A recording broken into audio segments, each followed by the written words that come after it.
तड़प थी हर शख्स में कि जब हुजूर मदीना तय्यबा आए हैं तो महबूब मेरे घर में आए। हुजूर लंघ कई महीने ते बरस गए ते तेरी दीद नु दीदे तरस गए। हर एक की ख्वाहिश थी, लेकिन करीम ने करम फरमाया तो जनाब अबू अयूब अंसारी के घर में हुजूर तशरीफ फरमा हुए। हजरत अबू अयूब अंसारी रदी अल्लाह तआला अन्हु के घर की ना दो मंजिलें थी, दो पोर्शन थे।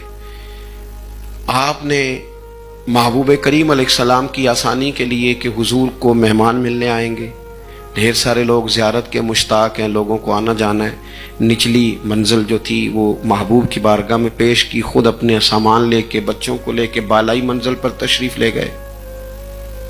हुजूर की आसानी के लिए निचला हिस्सा वक्फ किया। लेकिन फरमाते हैं रात को अचानक मेरी आंख खुली तो यकदम मेरा वजूद कांपने लगा।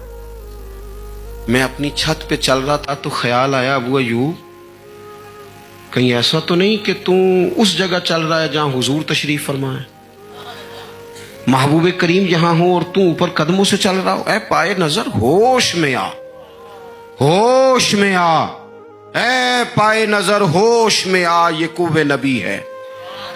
आंखों से भी चलना यहां बेअदबी है। और इमाम फरमाने लगे हरम की जमीन और कदम रख के चलना, अरे सर का मौका है ओ जाने वाले। फरमाते मैं तड़प गया, एक कोने में दीवार के साथ लग के बैठ गया, सारी रात वहां गुजार दी। सुबह हुजूर की बारगाह में अर्ज गुजार हुआ, या रसूल अल्लाह अगर करम नवाजी हो जाए तो बालाई मंजिल पे नहीं तशरीफ ले आते? तो हुजूर फरमाने लगे अबू अयूब यहाँ आसानी है, लोग आते जाते हैं। तो कहते हैं महबूब के फरमाने पर मेरी आंखें छलक पड़ी।